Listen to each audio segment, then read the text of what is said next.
అబ్బో ఇక్కడ కేజీ చీరలు కొంటే అర కేజీ చీరలు ఫ్రీ అంట. మంగళ్య షాపింగ్ మాల్ కేజీల్లో సేల్, టన్నుల్లో ఆనందం.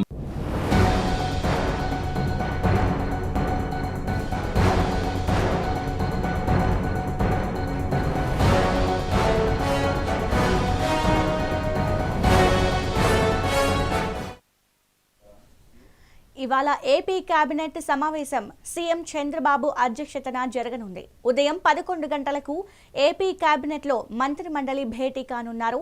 ఆగస్టు 15 నుంచే ఏపీలో మహిళలకు ఉచిత బస్సు పథకం గురించి చర్చించనున్నారు. సిఆర్డీఏ ఆమోదించిన రాజధాని నిర్మాణాలకు గ్రీన్ సిగ్నల్ ఇవ్వనున్నారు. అమరావతిలో కొత్తగా చేపట్టే నిర్మాణాలు, భూ కేటాయింపులపై సమావేశంలో చర్చించనున్నారు.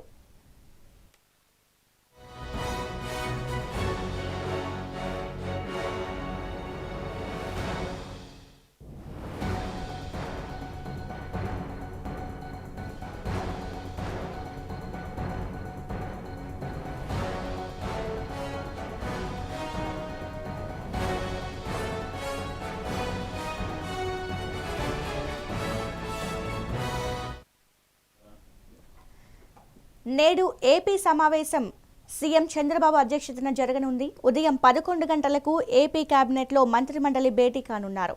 ఆగస్టు 15 నుంచే ఏపీలో మహిళలకు ఉచిత బస్సు పథకం గురించి చర్చించనున్నారు. సిఆర్డీఏ ఆమోదించిన రాజధాని నిర్మాణాలకు గ్రీన్ సిగ్నల్ ఇవ్వనున్నారు. అమరావతిలో కొత్తగా చేపట్టే నిర్మాణాలు, భూ కేటాయింపులపై సమావేశంలో చర్చించనున్నారు.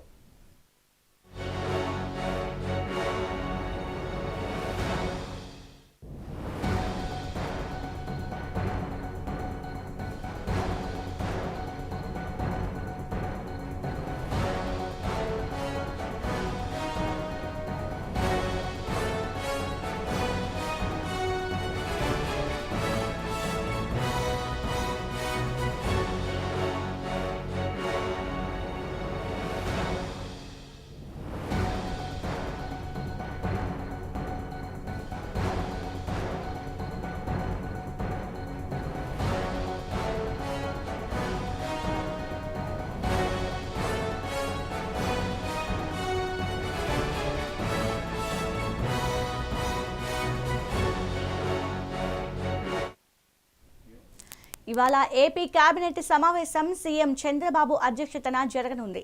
ఉదయం 11 గంటలకు ఏపీ కేబినెట్లో మంత్రిమండలి భేటీ కానున్నారు. ఆగస్టు 15 నుంచే ఏపీలో మహిళలకు ఉచిత బస్సు పథకం గురించి చర్చించనున్నారు. సిఆర్డీఏ ఆమోదించిన రాజధాని నిర్మాణాలకు గ్రీన్ సిగ్నల్ ఇవ్వనున్నారు. అమరావతిలో కొత్తగా చేపట్టే నిర్మాణాలు, భూ కేటాయింపులపై సమావేశంలో చర్చించనున్నారు.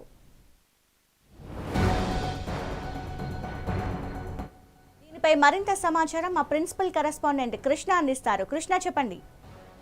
Good morning Chandru. ఈ రోజు ముఖ్యమంత్రి చంద్రబాబు అధ్యక్షతన రాష్ట్ర కేబినెట్ సమావేశం అయితే ఈ రోజు ఉదయం 11 అయితే ప్రారంభం కానుంది. ప్రధానంగా ఏదైతే రాజధానిలో 20,494 ఎకరాల భూ సమీకరణకు సంబంధించి ఇప్పటికే ఆ నోటిఫికేషన్ అయితే జారీ చేశారు. దానిపైన కూడా ఈ రోజు కేబినెట్ సమావేశంలో అయితే చర్చించి దాని యొక్క ఆమోద ముద్ర అయితే వేయనట్లు మనకు ప్రధానంగా తెలుస్తుంది. దీంతో పాటు 4 అంతర్జాతీయ కన్వెన్షన్ సెంటర్ల నిర్మాణానికి కూడా గ్రీన్ సిగ్నల్ కేబినెట్ ఇవ్వనున్నట్లయితే మనకు తెలుస్తుంది. అదేవిధంగా పట్టణాభివృద్ధి సంస్థల పునర్విభజనపై కూడా చర్చ. దాంతో పాటు ఒక రాష్ట్రంలో 4 పట్టణాభివృద్ధి సంస్థలు నెలకొల్పాలనే నేపథ్యంలో ఈ రోజు దీనిలో కేబినెట్ లో చర్చించి దానిపైన కూడా ఆమోద ముద్ర వేయనున్నారు. అదేవిధంగా కొత్తగా ఏదైతే మంత్రివర్గంలో అంటే మనం ప్రధానంగా తీసుకుంటే అమరావతిలో భూ కేటాయింపులు ఏదైతే సిఆర్డీఏ భూ కేటాయింపులు చేసిందో ఈ భూ కేటాయింపులకు సంబంధించి వాటికి సంబంధించి ఆమోద ముద్ర కూడా వేయనట్లు మనం ప్రధానంగా చూస్తాము. ముఖ్యంగా ఏదైతే ఈ యొక్క అమరావతిలో ఇప్పటికే అంటే సిఆర్డీఏ అంటే కేటాయింపులు చేసినటువంటి యొక్క ఆ భూమికి సంబంధించి అక్కడ స్కూల్స్ కానీ, హాస్పిటల్స్ కానీ, అదే విధంగా 5 స్టార్ హోటల్స్ కి ఇప్పటికే భూమి అయితే దాదాపుగా 900 ఎకరాలు పైచిలకు భూమి అయితే ఇప్పటికే కేటాయింపులు అయితే చేయటం అయితే చూస్తాను. దాంతో పాటు ఒక 60 ఎకరాల భూమికి మాత్రం ప్రస్తుతం ఈ రోజు కేబినెట్ లో అయితే ఆమోద ముద్ర వేయడానికి అయితే ఈ రోజు కేబినెట్ ముందుకైతే ఆ యొక్క రానున్నట్లయితే మనం చూస్తా ఉన్నాం. ప్రధానంగా ఏదైతే బనకచర్లకు సంబంధించి బనకచర్ల పోలవరం ప్రాజెక్టుకి సంబంధించి కూడా ఈ రోజు అయితే దానిపైన కూడా ప్రత్యేకమైనటువంటి చర్చ అయితే జరుగుతున్నట్లుగా మనం చూస్తామో. అదే విధంగా సుపరిపాలన ఇప్పటికే ప్రభుత్వం ఏర్పడి ఏడాది కాలం సందర్భంగా ఇప్పటికే మంత్రులు, ఎమ్మెల్యేలంతా కూడా డిసెంబర్ అంటే ఏదైతే జూలై 1 నుంచి కూడా ప్రజల్లో అయితే తిరుగుతా ఉన్నారు. సుపరిపాలన అంటే సంవత్సర కాలంలో ఏదైతే ప్రభుత్వం ఇచ్చినటువంటి అభివృద్ధి సంక్షేమ ఫలాలు ఏ విధంగా అందుతున్నాయి, ప్రభుత్వ పాలన ఎలా ఉంది అంటూ కూడా దాన్ని తెలుసుకునే భాగంలో గల తొలి అడుగు నేపథ్యంలో ఇప్పటికే ప్రజల దగ్గరికి అయితే నిత్యం అయితే కూటమి తెలుగుదేశం పార్టీకి సంబంధించిన ఎమ్మెల్యేలు వెళ్తున్నారు. దీనిపైన సంబంధించి కూడా చర్చ అంటే ప్రజల దగ్గర నుంచి ఎటువంటి ఫీడ్బ్యాక్ వస్తుంది, ఇంకా అంటే ప్రభుత్వం ఏం చర్యలు తీసుకోవాలనే దానిపైన కూడా ప్రభుత్వం మంత్రులు వారి అడిగి తెలుసుకున్నట్లయితే మనకు ప్రధానంగా